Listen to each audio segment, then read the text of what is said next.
This clip is brought to you by SaveWithConrad.com.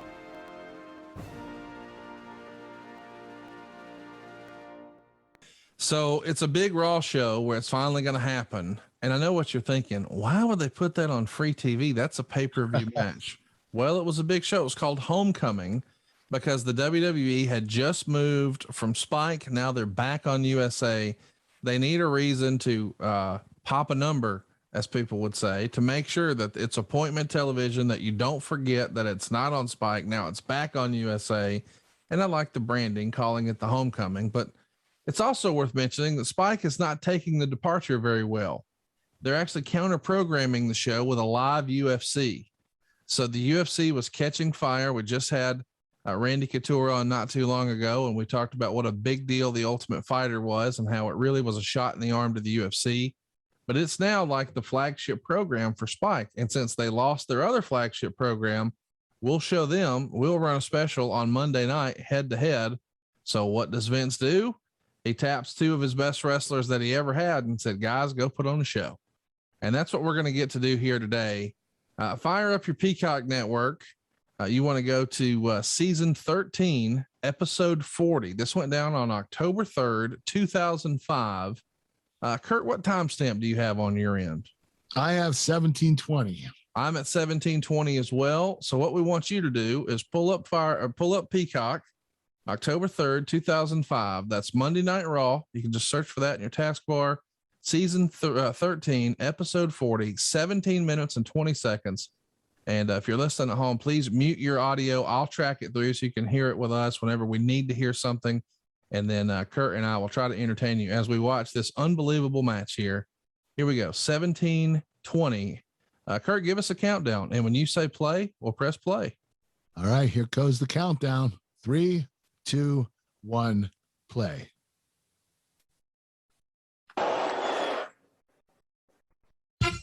Hopefully Teddy Long will get that and get him playing a little bit.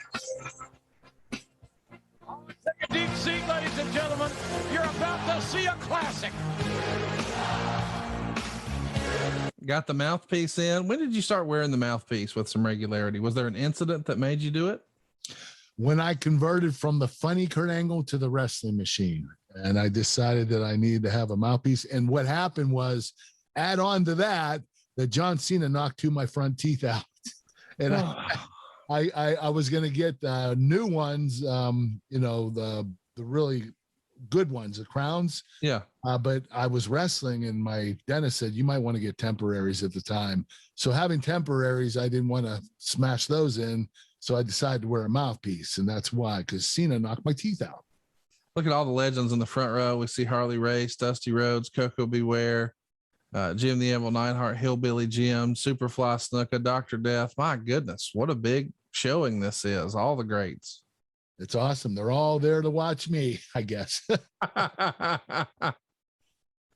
Oh, man. And here's the thing. You got to remember, this is a little unique. We're announcing up front, this is an Iron Man match. And, I got to tell you, Kurt, this is my least favorite stipulation. Don't get me wrong. I absolutely love Shawn Michaels and Kurt Angle, and the idea that we're going to see them hook it up is fantastic. But it feels like an Iron Man match.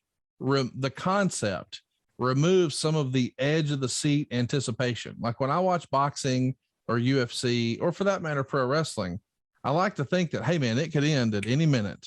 So I don't know what's coming next. I don't want to miss anything. Don't blink. But if it's like, like the NBA playoffs, just tune in for the last 5 minutes and you'll get the gist of it. And that's sort of what a Iron Man match feels like to me. Now, I'm not saying I don't enjoy the wrestling that got me there, but in terms of we're not going to know who won or lost. And I mean, it could happen at any minute.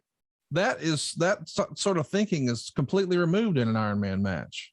It is. You got to be patient. In an Iron Man match, you can't get, overexcited over one finish, because we're going to continue on until the end, and there could be multiple finishes. But you're right. I mean, a regular wrestling match, having one finish, is a lot more exciting. But the Iron Man match, this is the next level of wrestling. In other words, this is what you want when you have a third match, a rubber match. Usually you go to gimmicks, ladders, tables, chairs. Shawn and I were thoroughbred wrestlers. it only made sense to have the Iron Man match third for the rubber match, because that's what we did best. I want to mention too, let's remember the time of year this is happening. This is October 3rd. So said plainly, not only do you have the UFC as competition, but Monday Night Football's on. So you guys have extra added pressure, I'm sure of. This better be a damn good match. You're absolutely right, especially with the NFL starting. I also wonder, from a wrestling psychology standpoint. So let's pretend for a minute we're in the land of kayfabe, if you will, and you see Kurt take a powder there. There is some psychology that would be different than in a regular match. If it's a one fall scenario and someone has you in a submission match, you might say, well, I don't want to tap out because I don't want to lose this match. But if we know we got to go the distance and I'm hurting pretty good and he's got a good hold on me, I might go ahead and tap so he doesn't hurt me and I'll wind up losing the whole match. I could just lose this one fall, almost forfeit this one fall and say, okay, you got me, but you can't do it again. Right. So there's a little bit of a different mentality here. And you see Shawn Michaels climbing to the top rope. Referee Jack Doan is someone we don't hear about much these days, as he's your referee. Any good memories of Jack? No, Jack was a really solid official, though. I really enjoyed him. He was a really nice guy, and he did an incredible job in the ring. But you were talking about Shawn, the match, being an Iron Man match. You're right, but when you have an Iron Man match, if you get in a submission hold, most of the time, if it's not the last finish, you're gonna submit early. That makes sense. That's the psychology behind it. You don't want to end up breaking your ankle or breaking your arm because you were stupid enough to hold out from submission because you didn't want to submit, when you're going to have a match continue and you're going to be able to get 2 falls and end up beating your opponent. So that's why when you see submissions in Ironman matches, they tap out pretty quickly. It only makes sense. In a match like this, you've told us that Pat Patterson would have helped put together. Oh man, I love seeing spots like this. You've told us before, when you're structuring a match, what's sort of the basic structure. And every time I've had you run us through that, you always explain the double down. And here it is. You're getting the double down, gosh, in the first 4 minutes of the match. Yes, we are. But you said the other 2 matches, Pat Patterson was the agent. Do you remember Pat being helpful in this, or by this point, do you guys sort of have a rhythm with each other? We had a rhythm. Pat let us put together most of it. He just added a few different things to the match, but for the most part, Shawn and I came up with it ourselves. The part of the magic of any performance, whether it's comedy or it's wrestling or it's fighting, whatever, is timing. And usually in wrestling, you have the luxury of being a little looser, and not trying to point fingers, but we've even talked about it here on the show before. At times, Shawn had a reputation for going a little long because Shawn wanted to make sure the match was great. And so rather than take some stuff out and maybe it affect the match quality, no, if we need to go a little longer, we will. It's live. What are they going to do? But that's totally removed here too, if it's a 30-minute time limit and everyone sees the clock the entire time, right? Yeah, you're absolutely right. The fans are going to see it. We're going to see it. So nobody can go long. It's impossible to go long. You're going to know what you have in that 30 minutes and you got to finish in that 30 minutes. Of course, a lot of fans hear guys say, well, back in my day, we didn't plan everything out. We just called it in the ring. And you've sort of broken down that you did a hybrid and you've done a little bit of both. With Steve, it would be more off the cuff and improvisation. And with other guys, it would be a little more planned. In a match like this, where you've got a finite amount of time and you've got to hit the mark, it's got to be 30 minutes on the nose. Does that change your preparation as far as what you're quote unquote calling in the ring versus planning? Well, you have to plan all the finishes. So I think Shawn and I had 4 finishes in this match, I believe. I'll be honest. I didn't watch it. 2, I believe so. So yeah, you well, just about the psychology of the timing and the way you've got to decide, or how much are we calling in the ring and improvising? And then how much are we going to go ahead and script ahead of time?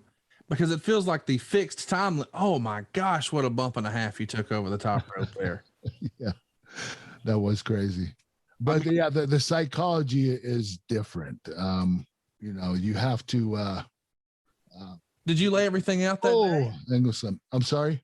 Did you lay everything out that day, or are you calling it in the ring?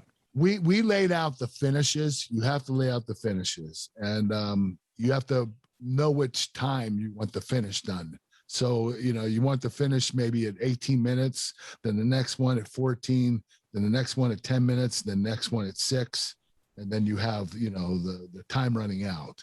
So you have to plan the finishes, but you have so much to remember in those finishes and your false finishes that you have to call the rest of the match. You just have to feel it. You have to go out there because you're going 30 minutes and there are going to be 4 finishes. Those 4 finishes only take up about 2 minutes of the 30. So you have to be able to improvise quite a bit in an Ironman match. We just saw it even in the replay. I reacted to it and you did too. I think we're a little out of sync. That's on my bad. I'm running too many programs to keep us on track here today. But when you go over the top rope a minute ago, it looks like you almost over rotate and you crash and burn. I do almost every time I do it. I don't know why. I never perfected it, but it does look pretty badass. It looks pretty brutal. So it looks brutal. That's what I wanted to ask. Is that, I mean, I know it sounds silly.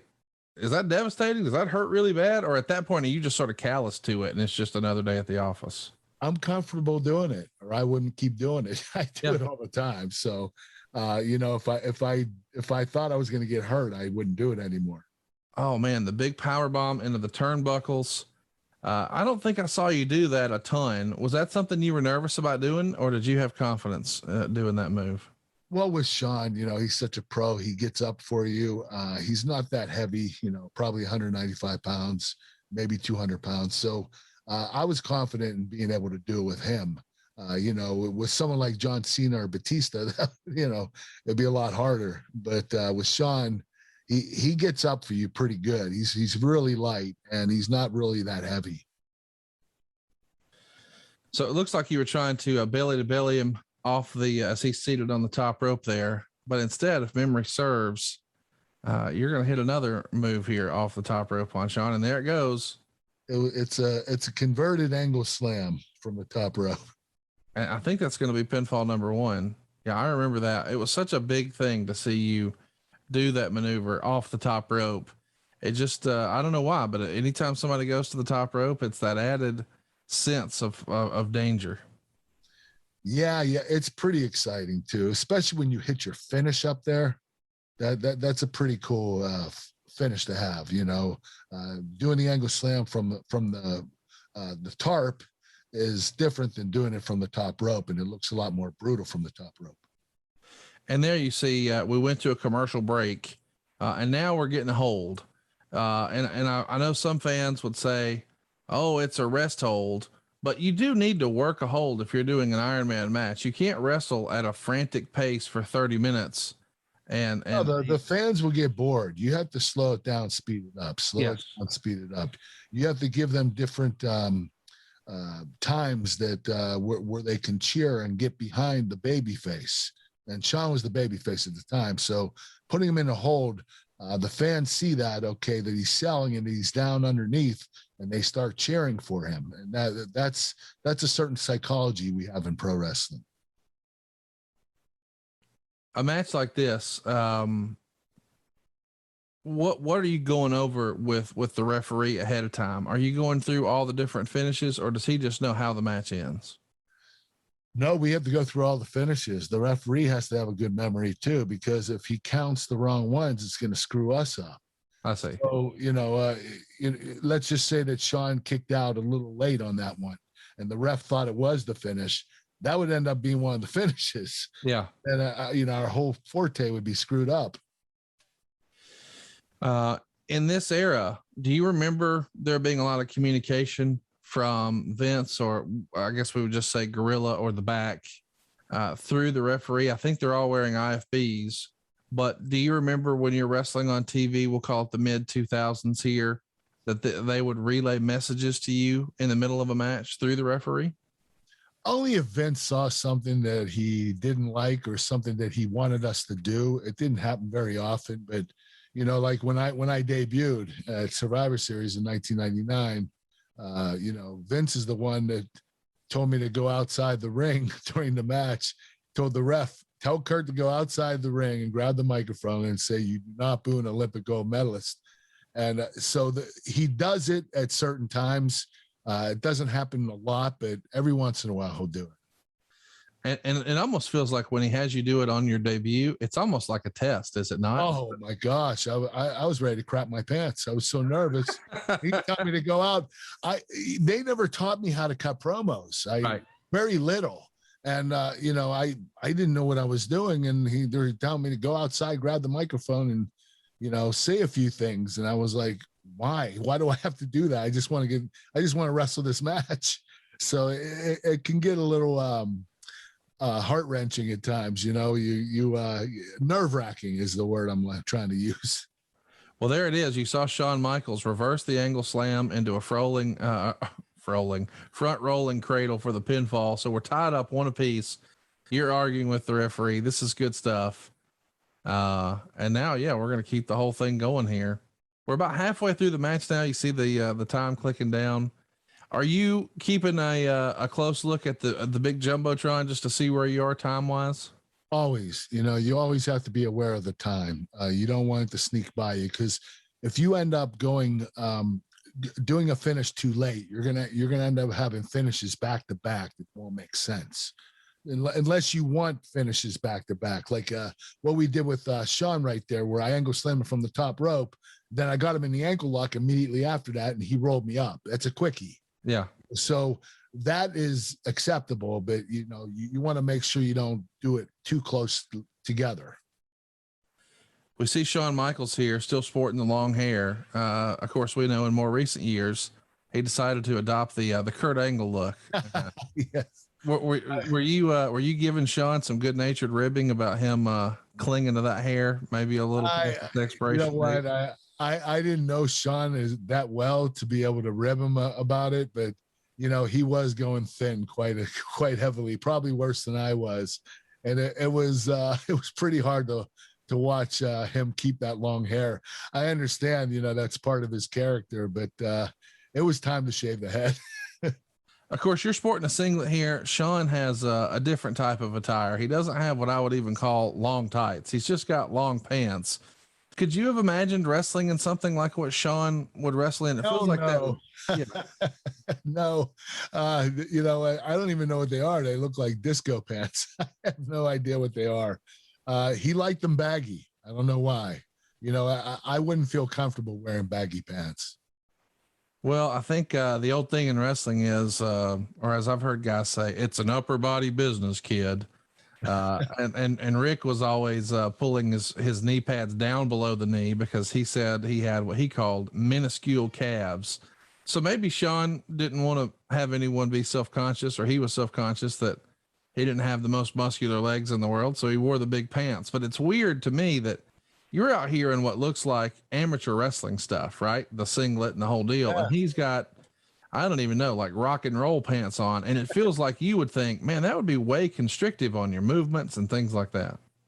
Yeah, I think it would be. I've never done it, so I don't know, but Shawn's moving pretty good though. I can't argue with that. Oh, he's making it work. I'm just saying from your perspective, it feels like Kurt Angle would never wrestle in pants. That's just no. Yeah. If anything, I'll wrestle in my underwear. Yeah, less, not more. Better. Yeah, less is better. What's the, we've heard before that I think Jim Ross maybe spoiled some of the magic once upon a time. I think this might be another finish here that Mankind, Mick Foley, had like a friendly mandible claw and then a not so friendly mandible claw, where he would, on some occasions, actually stick his fingers in the guy's mouth, and other times he would just fold at the knuckle. So it didn't actually go in. It just looked like it. Is there a working, hey, I like this guy, he's going to get a certain type of ankle lock, or hey, this guy was sniffing me a little bit, I might put a little more torque on that one? No, I never done that. I didn't want to do that because I didn't want anybody being offended by me trying to break their ankle, because it is it's a pretty intense move. Oh, I'm sure. Right. I don't even apply it right. I don't know if you remember, Kenny Shamrock called me on it during our show. Yeah. Had our podcast with him. And he said, you don't even put it in right. I said, if I do, I'm going to break their ankle. He said, you're absolutely right. You do get it. And I did, because when you apply that the proper way, all you have to do is torque it once. You could break the ankle. So I would hold the top of the toes instead of the side. Yeah. That way I wouldn't put too much pressure on the ankle.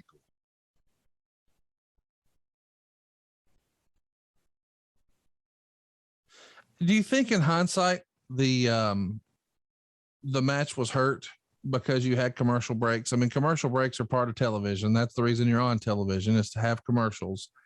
But when you've got big competition like Monday Night Football and the UFC, do you think in hindsight, the move in a match like this may have been, hey, let's sort of front load the commercials or back load the commercials and let's let this run uninterrupted? I would prefer that, because you're right. It does bring the match down. You're getting commercial breaks, excessive ones, probably 3 or 4 in this Ironman match. And that's going to bring the match down. That's going to take away the intensity and the meaningfulness of the match. And, but there's nothing you can do about it. I mean, I think that they could have overloaded the commercials on 1 hour and let us run our 30 minutes without any commercial breaks. But that never happens. So I don't know if it ever will. So as a reminder, you won at WrestleMania, he won at Vengeance. So your trilogy here, because this is what we would call in fighting the rubber match, you're tied at 1 apiece. And seemingly this is a great way to blow it off, because we're going to have multiple falls. It's going to be an Ironman match. But as we know, even though the scoreboard right now says 2-1, I think Shawn is going to get another pinfall on you, and we're going to be tied at 2 apiece. Meltzer would say the match wasn't close to the level of their 2 prior big matches. TV commercial breaks didn't help, nor did the flat finish. Unless they're going to rematch the 2 before Taboo Tuesday, it makes no sense for Angle not to win, since he's getting the next title shot. And you were in line, you're the new kid on the block here on Raw. You are going to be in line for the next title shot, but you don't win. So even after being tied at 1 match apiece, now even in your Ironman match, it's going to be ruled a draw. Did you find that creative out day of? Were you disappointed? I think Shawn and I were both disappointed, but we agreed to do it because, it wouldn't hurt either one of us. Right. It did affect the match. So that was the hardest part, because anytime you wrestle Shawn Michaels, it's going to be a classic. Unfortunately, this match with the crappy finish, I hate to say, because we tied, there was no decisive winner. It took away from the match a little bit. There's no doubt about that. This match is really good, but it wasn't our best match, and that's because we tied.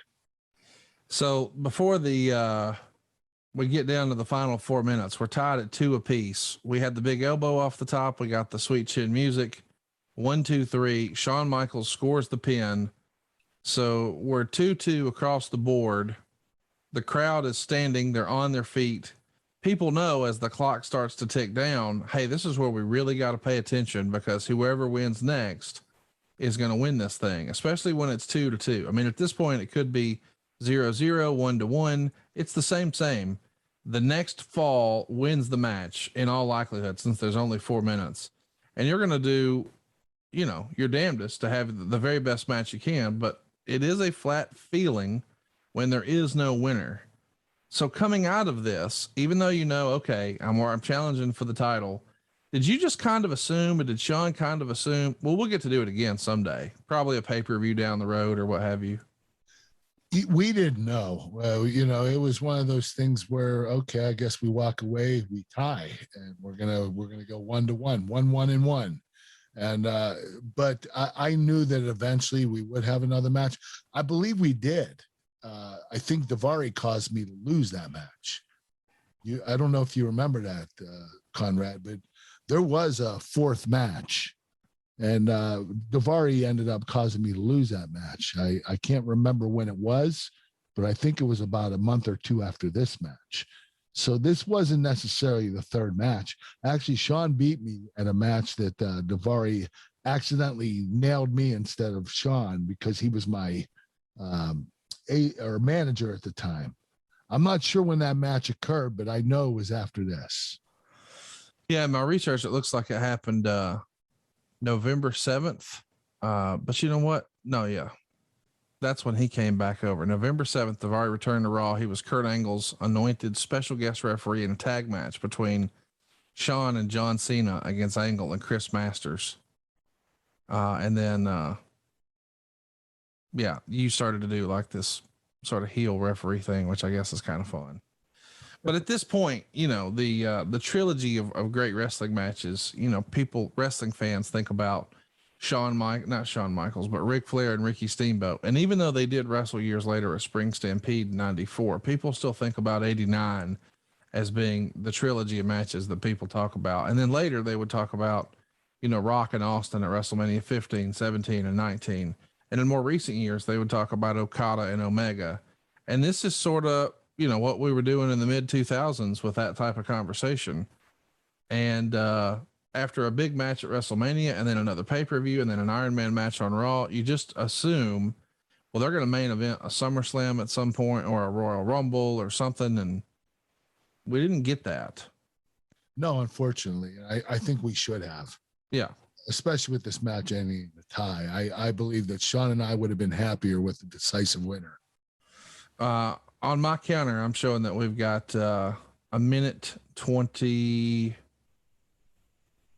left. We're going to go ahead and track this last bit and see JR do what he does best. But can Michaels hold on with a minute and change remaining? Get to the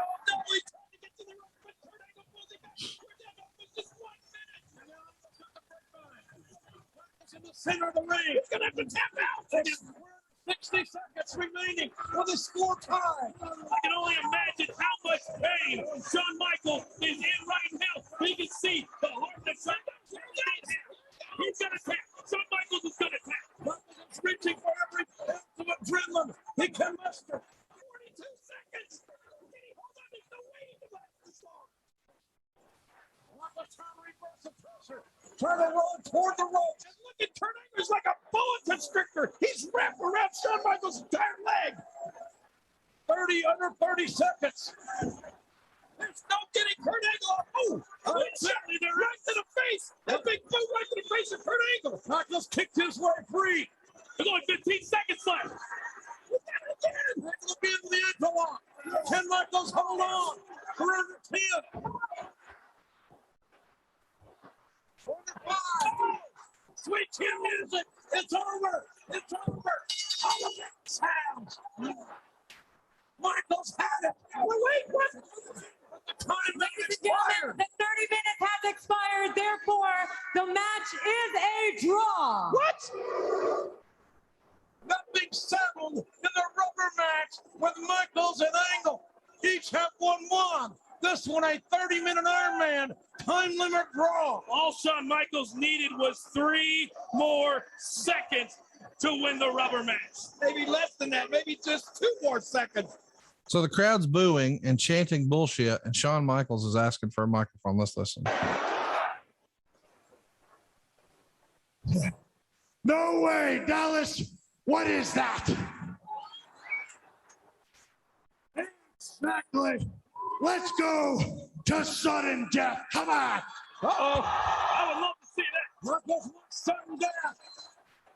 And Michaels, that means one fall to finish. With no clock. Michaels ready to fire. There's Angle just walking away from this confrontation. Stating. This is Of course, throughout your career, Kurt, even when you were a bad guy, fans want to cheer you. But when you wave off the rubber match, it cements in everyone's mind, oh no, he's still that heel. We still hate him, right? Yes. There are times the fans hate my guts, and there are times they absolutely love me. And at that particular time that night, they hated my guts. In hindsight, It was an exciting finish. I really enjoyed this. I thought having the ankle lock on him for a good minute, him holding off, and then sweet chin music at the end, almost, you know, if it was 2 seconds earlier, he would have won. You know, this was a really cool, exciting finish for a tie.